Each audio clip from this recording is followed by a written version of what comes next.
All right. It appears as though we have gone live to talk about this thing. I guess let's make sure we've got the internet connected here. It looks like we're going to be all good for this. Hopefully no major stutters. Yep, we're good. Okay. And yeah. All right, guys. Hey, the world is a very depressing and painful place, especially this past week. We're killing each other in the streets down there in St. Louis. The Middle East is blowing up. Pakistan's about to have a military coup. But you know what? Chicken fries are back, everybody. So let's all be happy that one more time, what you've demanded is back and available at Burger King. In case you didn't know, my name is Brad. I do a great many things on the internet, including posting random shit on Twitter, yelling at people during a movie draft update, and occasionally I throw together these long-form videos that maybe 2 or 3 people watch, and I don't really care. Once in a while, it feels good to just get out there and talk about something that's been bothering me.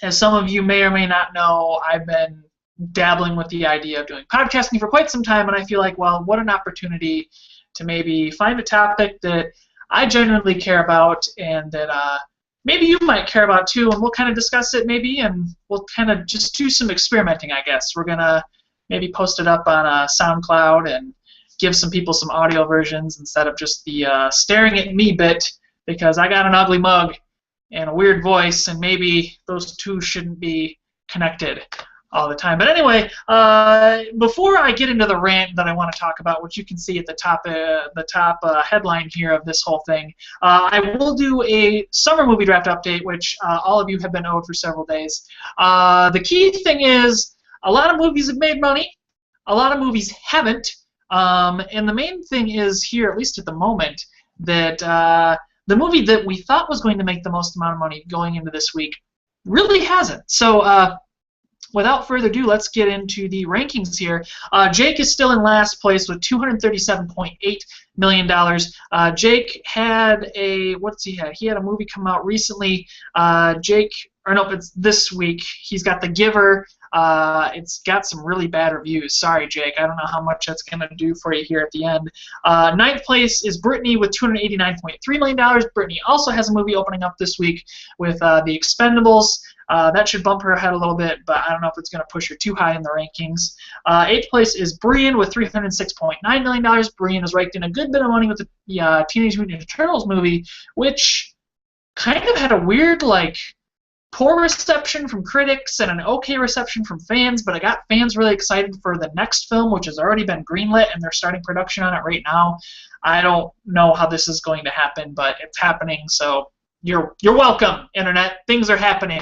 Let's see. Seventh place is Corey with $323 million. Dead. Maleficent made up the majority of the money that he's got there. So good for you, Corey. You picked another Disney film with a lady in the lead role to propel you to heights unimagined going into this thing. Sixth place is Ben with $341.3 million. I think Ben's movies are done, if I remember correctly. Fifth place is Sean with $362.7 million. Fourth place is the Screamer, who's up and running thanks to Guardians of the Galaxy. It's TJ with $397.9 million. If you remember back a couple of weeks ago, I think he barely even had $160 million, so he's definitely rocketed up there.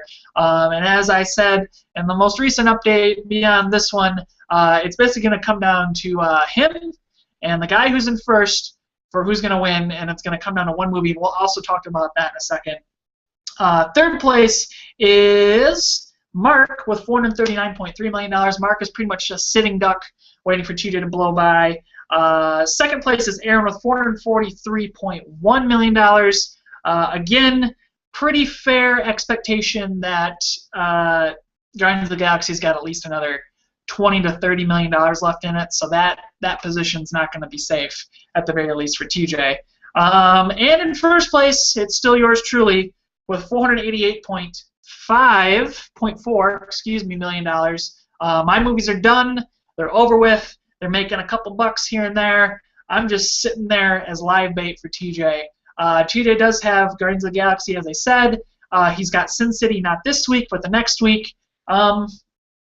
Is anybody excited to see Sin City? I don't know. I honestly don't know. I mean, I know it had a lot of positive buzz coming out of Comic-Con a couple weeks back, but I don't really know of anything really being shown on that movie, and it's hard to say what exactly is going to happen.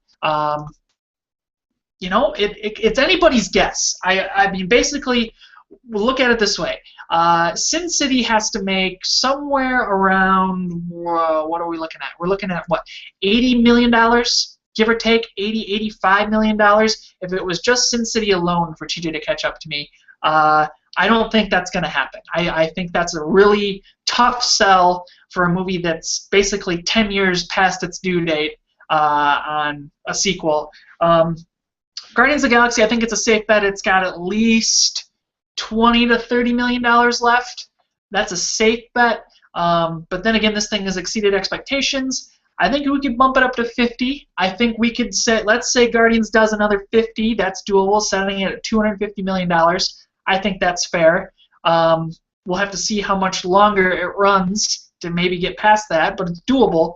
But then that means Sin City has to do 50, and even then, I think that's a little bit of a stretch. So it's going to come down to the wire, just like last summer between Ben and Corey. We'll see which of the brothers has to duke it out. Yeah.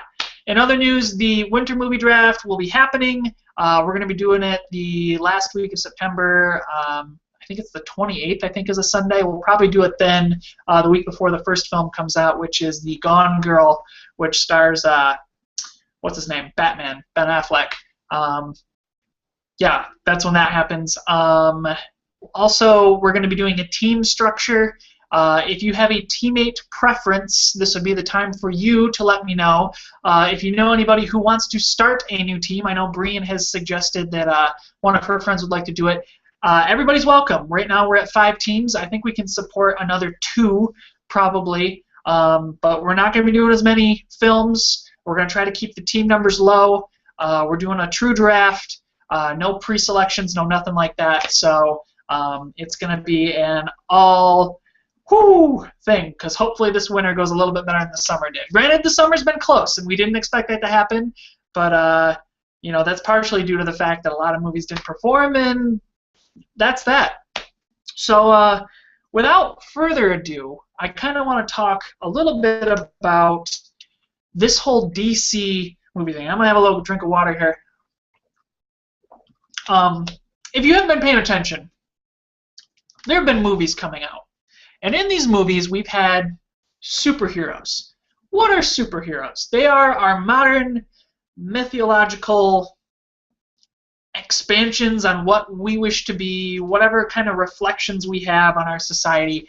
I don't really know. I mean, there's a lot of people who've said a lot of different things about what these superheroes represent for us in the now. And, superheroes have been a part of movies for a really long time. I mean, we've had Superman films since the 30s. I mean, it's crazy to think about how Marvel pretty much came out of nowhere. You got to remember, they sold the rights to their biggest properties, arguably their biggest properties, to these movie conglomerates who just threw these things down the gutter. And Marvel came back and they're like, we're going to take these guys that we decided to keep, and they've started this just massive franchise. I mean, the Avengers was $1 billion movie 2 years ago. $1 billion! And it was Disney's first at-bat with something like that. I mean, that's nuts. These guys have been planning this franchise for 13 years, and they've done so well. And they, and then they can take something like Guardians of the Galaxy, something that nobody knew anything about. I love comic books. I love the characters. I love everything. I knew nothing about the Guardians of the Galaxy, and the crew that we saw in the Guardians of the Galaxy movie has only been the crew for 5 years. That's insane. And this thing's making $200 million in a little more than a month. I mean, that's insane. So here we go.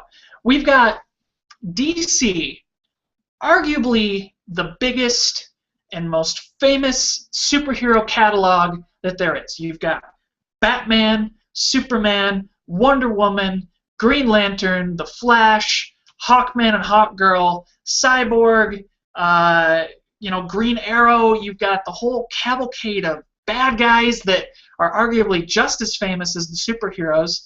I mean, and so obviously they want a piece of the action. And to be fair, DC has been the people who have done it first. They did it first with Superman. They did it first with Batman. They hit it really big with Batman before anybody even had anything close. And, you know, I don't care if you sit there and say, you know what, Brad, Spider-Man made a bunch of money back in the day, back in the early 2000s. And, you know, you're right, Spider-Man did make a lot of money, but they didn't hit it out of the park like DC did with Batman and the Christopher Nolan movies. They made a character who was generally well-liked by a lot of people. I mean, Batman, without a doubt, is my favorite superhero. As much as I prefer Marvel these days, Batman is my guy. Like, you tell me a new Batman movie's coming out, or there's a new Batman animated movie, or a Batman video game, or Batman anything, I'm going to be like, yep, I'm there. Because Batman is fucking awesome. I don't give a shit about what anybody thinks about Batman. Batman is the superhero. And so then they go around pulling this shit where, you know, you have this huge franchise. And I mean, let's even rewind it back a little bit. Let's go back to 1989 when the first Batman, the biggest Batman movie came out. So you had Batman, you know, what was it, 1966? That was basically the precursor to the TV show or whatever. I mean, that's cool. Everybody likes that version because it's funny and campy and whatever, but it almost ruined the franchise. But then you go to the 1989 version, and it took Batman seriously, and it treated us like adults, and we saw Batman, who was still a little kid-friendly, but man, some fucked up shit happened in that movie. And, you know, it was a Tim Burton movie, and that's the way they did it. And they spent $1 bazillion making the movie, and they spent $1 bazillion promoting it, and it made $1 bazillion because, honestly, it's still a legitimately good movie, and it holds up, and that's awesome. The second one, not so much. You know, a lot of people shit on the Michael Schumacher movies, and justifiably so. They're dumb, they're campy, they're made to sell toys, but that's the reality of the world that we lived in the 90s. You had to have some kind of marketing tie-in to make these things worthwhile. You got these heartthrob actors, you got, you know, all this crap. But, you know, to me, I feel like those Schumacher movies represent the 90s in a way that a lot of other movies couldn't. They were full of excess and ridiculousness, and we had so much money and so much power, and we could do whatever the hell they want. And so Batman basically becomes that. Batman goes out there in these ridiculous costumes with nipples and cars that are basically day-glow, shoot-at-me experiences, and, you know, the villains are just downright insane. And the crazy thing is it's coming off of the success of the animated series, which is arguably some of the best Batman stories ever told, and it has some of the most iconic Batman characters and voices and everything. And the animated series went on to inspire all of these characters that everybody loves, and yet they blundered it with the Schumacher movies, and then these Nolan movies come out of nowhere. Reset the continuity, forget about everything. It's a real Batman. It's Batman if Batman was real. If Batman was actually like a person who's trying to fight like actual crime that we see in like our big cities like in Detroit and Chicago and whatever else. Like that's awesome. And like the Nolan Batman movies are dark and gritty, and you know, they're visually interesting, and the stories are interesting. And yeah, they play off a lot of basic Batman tropes, but it wouldn't be a comic book movie if it didn't play off those basic tropes. And these movies are critically appraised, and the fans love the first two. The third one, jury's out. I mean, whatever. But I mean, just huge success. So Marvel does their thing. Marvel blows past Batman. Like The Dark Knight was one of like the highest grossing movies of all time. The Avengers comes around, kills it. Happens to open up 2 months before The Dark Knight Rises. Warner Brothers basically left shitting the bed. So what do you do when you're a major motion picture company like that? And I think this really goes with pretty much anything. I mean, if you're Nike and Adidas comes out with some new super fancy soccer shoe and it's the best soccer shoe in the world, you're going to try to make the same exact soccer shoe and sell it to people with this crazy marketing and this crazy planning. But you're going to try to make it a little different and try to make it your own, but still kind of adhere to those things that make that soccer shoe the best, you know. And the car companies do it, and the phone makers do it, and everybody does it. And yet, DC can't do it. They just can't. And I don't care what anybody says, I don't care how famous their characters are, it's becoming increasingly evident that DC and Warner Brothers can't do it. I mean, it's just mind-blowing. And again, I'm sorry with the water drink, but okay, let's lay this out. So Marvel had Iron Man in 2009. Then they did the Incredible Hulk and Iron Man 2. They were give or take. Oh no, I guess it was Iron Man 2, and then we had Thor and the Incredible Hulk come out, give or take around the same amount of time. And those three movies kind of built up this basis where we would expect to see where things are going. Captain America came out. Captain America set forward the whole Avengers timeline. Avengers came out. That set up Thor 2. It set up Captain America 2. It set up a bunch of different movies. And they've had this vast, like, cohesive line of movies that are going on. And then they're like, you know what? Why don't we do a TV show? So then you've got Agents of S.H.I.E.L.D. that starts somewhere in between Avengers and Thor 2, and it kind of overlaps with the events of that. And then Captain America 2 and Agents of S.H.I.E.L.D. show line up at exactly the same time when both happen, and the show ends for the first season. And then you've got Guardians of the Galaxy kind of starting another line down below. But all of the continuities kind of flow together to the same point, which is going to be Avengers 2 and Avengers 3 and onward and onward. And then, you know, Disney has this bright idea where they go, you know what? We're going to start another franchise. So now we've got the Defenders thing coming out with Daredevil and Luke Cage and Iron Fist and the agent girl, whatever her name is, I don't remember, doing the Defenders thing, which can lead to a whole nother massive, like, great characters and storytelling and things that wind in and out of the Avengers line. And I mean, and what does DC do? So DC has had the advantage of having the big characters, I would say the big three. So you've got Batman, you've got Superman, and you've got Wonder Woman. I think arguably you go up to a person out there on the street and you ask them to name a superhero, I think you're going to get probably a 2 out of 3 chance that they're going to probably name a DC character first. And that would be Batman and Superman. If you ask them to go out and name a popular female character, I think you pretty much got a 1-to-1 chance that they're going to name Wonder Woman first. I mean, they've got the thing cornered. They've got the biggest characters. So they've had some success with their TV shows. They had what? They had Smallville, which was its own line, completely separate from the movies. They've got Arrow right now, which has been pretty popular, and I would say is pretty okay. I've watched the first season. I'm ready to start the second. The third, people are eagerly anticipating the third season.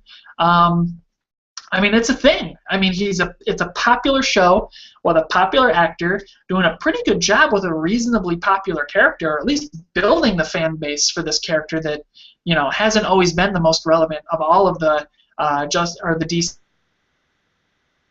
character. We got the new Flash series starting, which oddly enough is going to not tie into the big franchise, which we'll get to in a second. And then we've also got the Gotham series, which starts in a couple of weeks in September, which basically is the prequel to the Batman story, which DC has said nothing about, other than the fact that some people have seen the pilot, and the pilot is meandering and middling at best, and that's really concerning as well. So with DC so willing to try and experiment with the TV shows and then building up these reasonably, you know, rabid fan bases, why are they so unwilling to let that feed into the movie franchises that they had? I don't understand. And you know, the thing is that there was a time when DC was considering letting the Christopher Nolan Batman films, so the ones with Christian Bale as Batman, tie into a franchise where they would have Batman, you know, the first 3, and then they were going to have a Green Lantern movie where Green Lantern was going to be like a jail, fight his way to figure out something, and it would keep on going, and then they wanted to tie Superman, the new Superman movie, into it, and then create this whole thing. Well, it turns out that's all bunk. So we had Man of Steel come out. Man of Steel did okay. It made, what, a little bit less than $250 million, somewhere between 220 and 250, which is okay.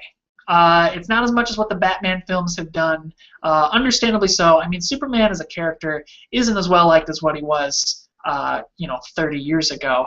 But Superman kind of represents what America's all about. We got a lot of power and we have to be responsible with it. I know that's the Spider-Man tagline, but we're the last superpower left, I guess. Make your things there, I suppose. But I mean, with Superman being such an important character and the execution of this film being mostly okay, I would say, you'd think it would have done more.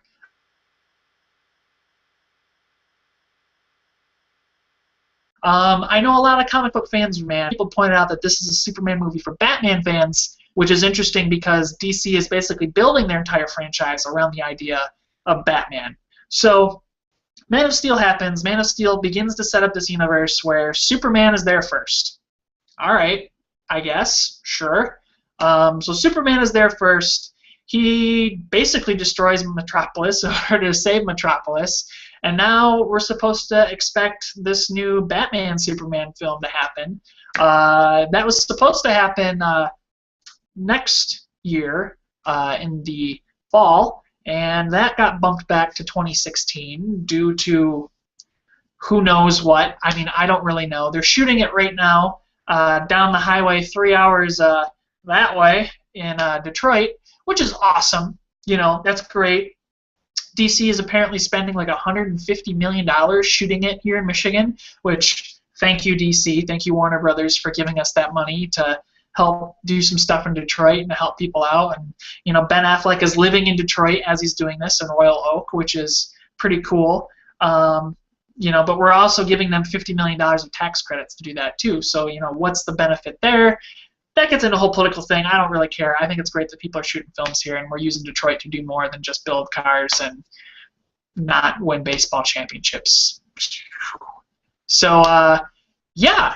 So, you get this movie, and the cool thing is that Zack Snyder, the guy who directed the Superman movie, you may remember Zack Snyder from directing the Watchmen movie and 300, both DC properties done quite a long time ago. I think the jury is out on whether or not The Watchmen was a major success. To me personally, I loved the Watchmen movie. I thought they did a really great job of interpreting the comic book directly into the screen. Say what you will about Zack Snyder's visual style. It looked good. The story was pretty good. I didn't really like all the changes they did to it, but, taking what I can get from the comic book property that people, I would say, pretty much universally agree to be the best comic book story ever. It worked out pretty well. 300 is a movie that has it's going to be one of those movies like The Matrix that's going to influence 10 years of filmmaking, and it pretty much has with the slow motion, blah blah blah, shaky cam, woo thing. But Zack Snyder takes on Man of Steel, and he does a pretty good job. So then he shows up at Comic-Con last year in 2013 and says, oh, by the way, we're doing a Batman versus Superman movie. And everybody shit a brick and whatever else. And he's like, we're doing it directly based on the Frank Miller story, The Dark Knight Returns, which is pretty cool. If you're unaware of the story, it's basically old man Batman. He's in his 50s. He's old, he's tired, and he gets back around to kicking some ass. And Superman's not having it. He's a tool of the government, just like, a lot of superheroes apparently are in a lot of these kind of books. And Batman's like, fuck you, asshole. Boss, the best to damn near kill him, and makes his point, and that's that. That's fucking Batman. Whatever. So in this film, just a second here, they're saying that Ben Affleck as Batman has been fighting crime for 30 years. 30 years of Batman has happened before Man of Steel. Then Man of Steel happens, and then we get whatever happens in this Batman versus Superman movie before setting up the next couple of films. I don't know if I buy that. Like, that, to me, seems like a bunch of fucking bullshit. Like, you can't sit there and be in Metropolis, which is, according to all DC Universe, whatever thing, I don't care what you fucking go by, Metropolis is supposed to be, give or take, within a decent driving distance of Gotham City.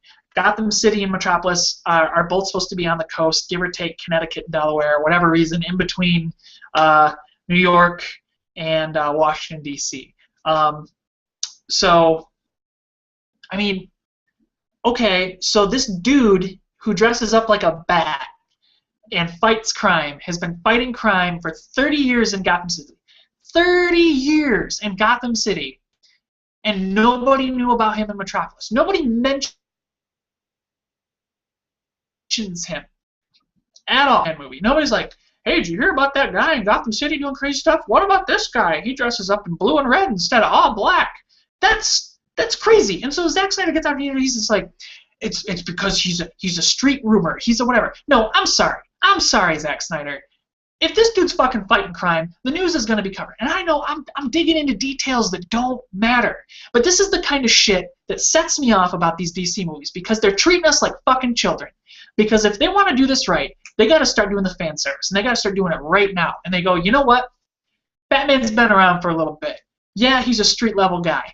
You know, he's kind of under the radar. People are like, oh, whatever. But like, to sit there and tell me Batman's been fighting crime for 30 years and nobody knew about him until he goes and fucking takes on Superman? What the fuck? Like, honestly, that's fucking crazy. I mean, I can't get around the idea of that being the basis for this franchise. And so then we're going to have Batman and Superman fight each other, and then they're going to team up to fight Lex Luthor, because we know Lex Luthor is the bad guy in this new movie. So that happens. Okay, great. What the fuck is Lex Luthor going to do? I mean, granted, you know, I've had this thing kicking around in my head where, you know, Bruce Wayne and Lex Luthor work together to help rebuild Metropolis. You know, LexCorp and Wayne Enterprises are working together. They're doing things. They're spending money to do stuff. And then LexCorp's like, hey, Bruce, we got to come up with a way to defeat Superman. And Batman's like, I'm kind of uncomfortable with this. And yet he goes out and does it himself. I mean, that's cool. I really like that idea. But then again, it ignores the fact that Batman has been around for 30 years. And that's crazy.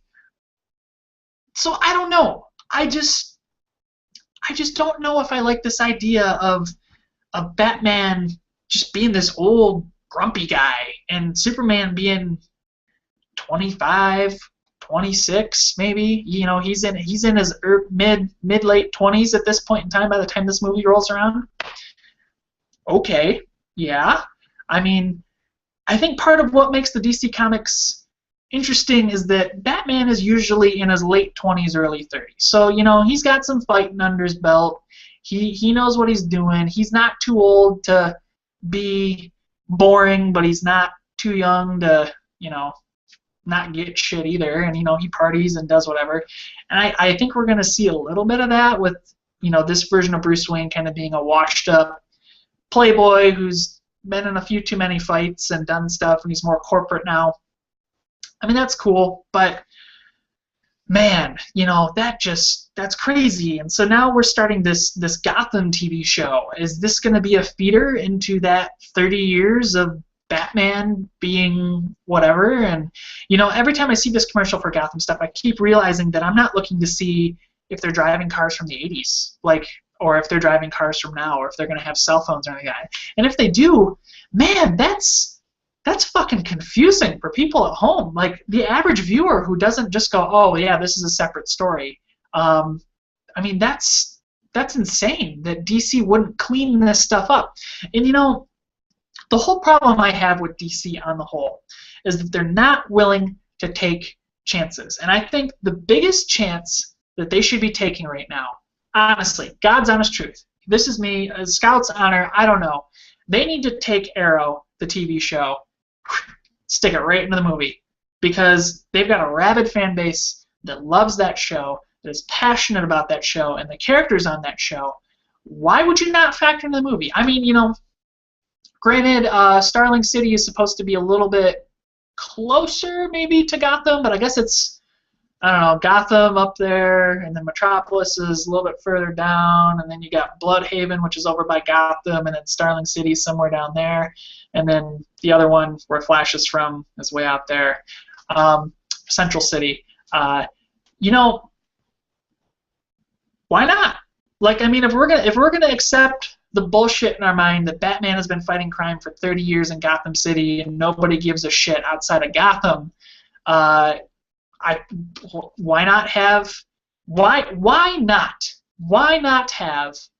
Green Arrow in the Justice League movie? Why not have him show up? He'd be like, hey, you guys know me from the TV show, you know? And they've taken the time to introduce the Flash on the Green Arrow show. So basically, we're accepting the fact that people with actual superpowers exist now. So we're getting there, DC, with one property where fantastic things can happen alongside people who have extraordinary abilities. We now have people with superpowers. Okay, we get it. But then this Flash that was on Green Arrow and will be getting his own TV show is completely different than the Flash that we're going to get in the Justice League movie. Again, why would you be this confusing on purpose, DC? I know you want to make money. I know that you want to make these fan bases happy. I know you want to have TV shows that can let you work with your properties and everything else. But why would you? It doesn't make sense. I mean, look at Marvel. Once again, I'll bring it up. You got the lines of movies up to the Avengers. Then you get the split off of Agents of S.H.I.E.L.D. And you've got Guardians of the Galaxy down here. And yet you see similar themes going back and forth between each of them.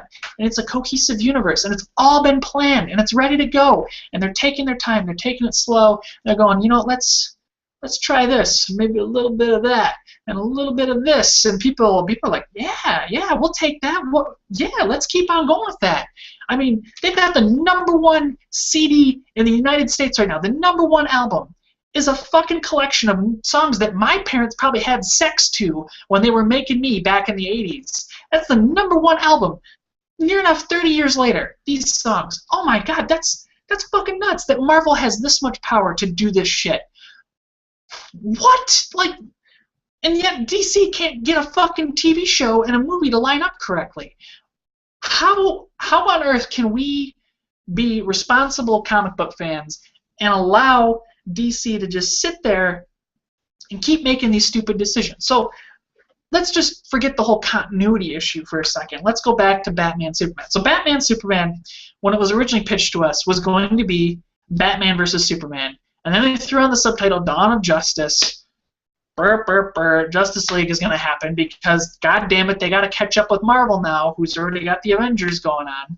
So then they're like, well, guess who's in this movie? And we're all like, come on, guys. So not only is it going to be Batman and Superman, they've already announced Gal Gadot is going to play Wonder Woman. Some dude's going to be Cyborg, who's probably also going to be in the movie. Aquaman has already been announced, and it's that dude from Game of Thrones, the big guy who does a lot of fucking, I don't know what the fuck his name is. Who else? I don't know if they've announced The Flash yet because of the TV show. I mean, they haven't announced Green Lantern yet, but they've already said that all these movies are going to be happening. So I guess let's just break down what they've announced. Films from Batman Superman, which is what? It was going to be in May 2016, which I believe they bumped up now to August or something like that. But DC's got films going from 2016 to 2020. That's 20 followed by a 20. I mean, yeah, Marvel has got it planned out to 2019, but DC's going a whole extra year. So DC's got 1, 2, 3, 4 motion pictures. So they got 2 in 2016, 2 in 2017, 1 in 2018, an animated film on Memorial Day 2018. I mean, they've got the big event film at the end. I mean, they've got 4 movies in 2018. They've got, let's see, 3 in 2019 and 3 in 2020. I mean, To do what? Like, why? We don't know. I'm okay.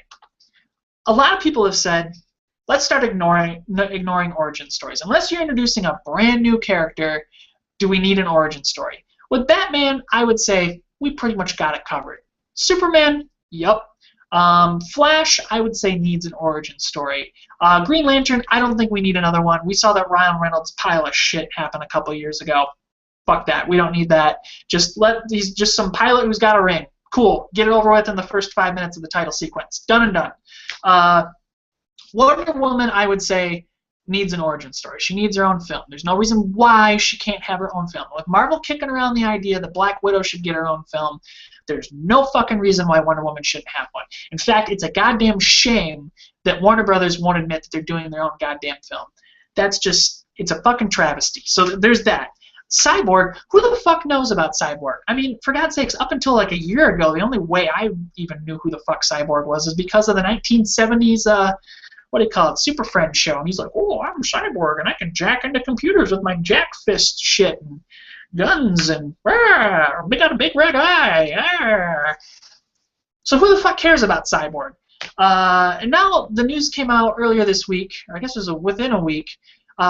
They're penning 2 Aquaman scripts at the same time to have them go into deathmatch face-off mode. They're going to fight to the death to see which interpretation of Aquaman they want to have most. So here I am, a guy who's aware of Aquaman and in the continuity of Aquaman, and I'm sitting here thinking, what the fuck are they going to do with Aquaman? I mean, granted, they got that big fucking guy from Game of Thrones that's going to be Aquaman, and that's cool, but he's also not who I necessarily imagine in my mind as Aquaman. You know, it's a little different. Okay, so is he going to be dyeing his beard and his eyebrows blonde and his hair blonde? Or is he just going to be like this badass Samoan Aquaman Atlantean guy or whatever?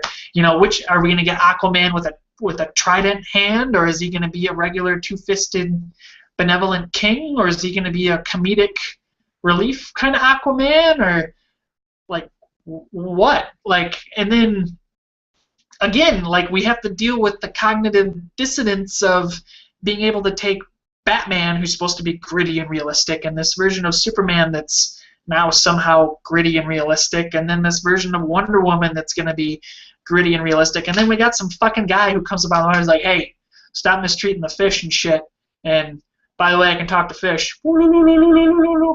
Like, alright, DC, that sounds good. And so, you know, they're talking about Justice League, which I think in this version of Justice League, they're going to be keeping it pretty simple. It sounds like it's going to be Batman, Superman, Wonder Woman, Green Lantern, Flash, and Cyborg. And maybe Aquaman. Maybe. Or is it Shazam? We don't even know. Like, they can't even decide between the New 52 order, the traditional order, whatever. And you know, I mean, do people even care about Shazam? I mean, yeah, there was a TV show back in the 70s about Shazam, and there's been a pretty popular version of him in the comic books, and there's been a pretty popular version of him in the animated series.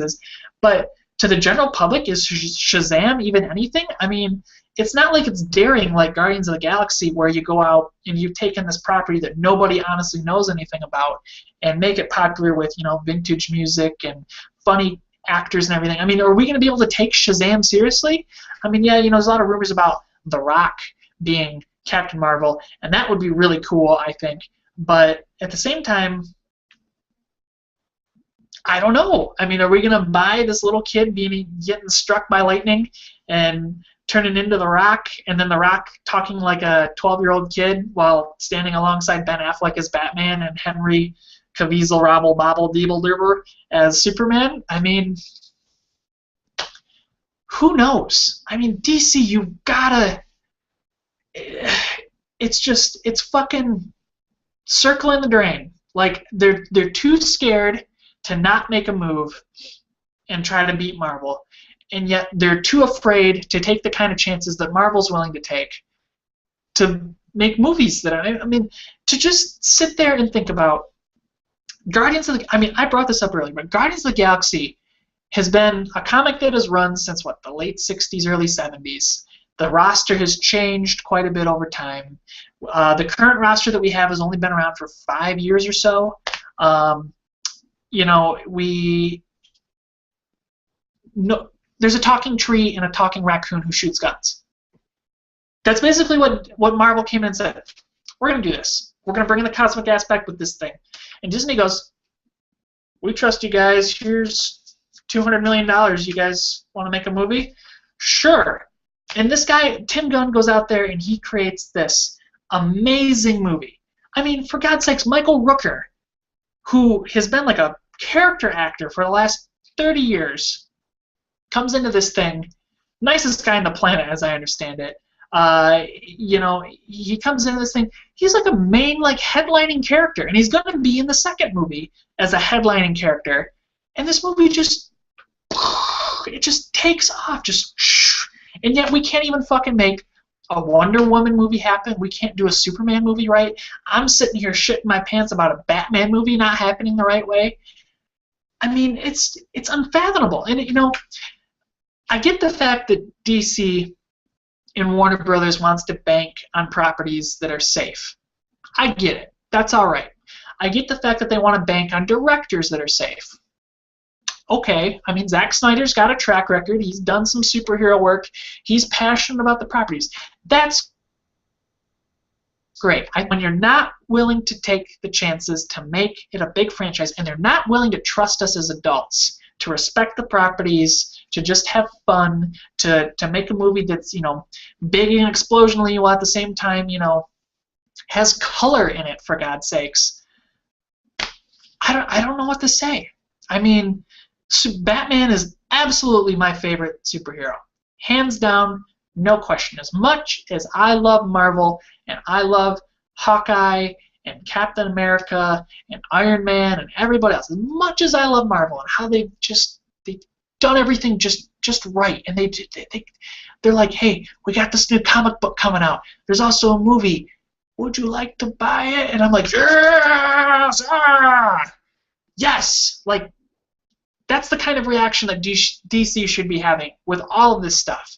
And they've gotten nothing but pushback from the fans. And what does that mean? Does that mean keep on working for it? Does that mean keep on going? I don't know. I'm not a movie executive. I'm not a comic book writer. I'm not anything.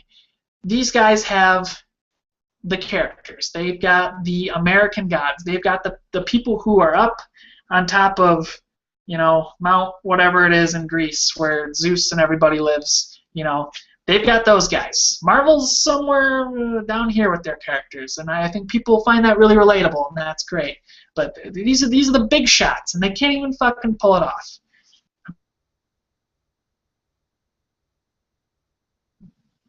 I don't know, man. I mean, you know, post it down here, post it on Facebook, yell at me on Twitter at YSSMAN. Let's get into it, man. I don't know. I'm not writing it off, but I'm writing it off, and it's just sad because they've got so much potential, and they have potential that is already there. It's there. They need to have that little crack open up where someone goes, we can do this, and people just freak out and go, yes, let's do it. Let's just go for it, and go for it. And I think DC, they just. It's so upsetting. So upsetting. And until they do it, they're screwed. Otherwise, their best shot is to just go for single-shot stories. And you know what? If they want to go single-shot stories for Batman and Superman and Wonder Woman and whatever, and don't even do an ensemble movie, I'm fine with that too. Because you know what? Their animated series things that they do on the old TV thing, top-notch. Top-notch animated series stuff. Their cohesive animated series stuff is going great with the New 52 basis. I really dig it. You know, I dig their tie-in with the Batman Arkham Asylum game that just came out recently. It's been mostly without fault, and yet we can't get the actual thing to fucking work. You know, I don't know. So thank you for maybe sitting through all of this. Like I said, if you need more of my stuff, to hear more about this, you can always follow along here at this YouTube channel. I don't even know what it's under anymore. Master Chief 49508, or at YSSMAN on Twitter. You can hit me up on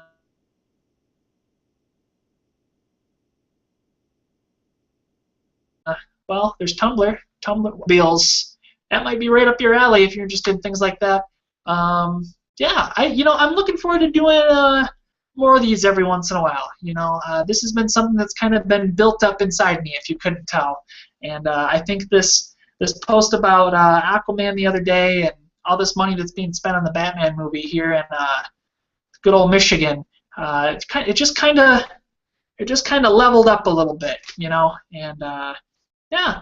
So without further ado, guys, I will maybe see you next time, and if not, hopefully I will see you, well, movie draft, bar, whatever. Until then, you guys have a good night.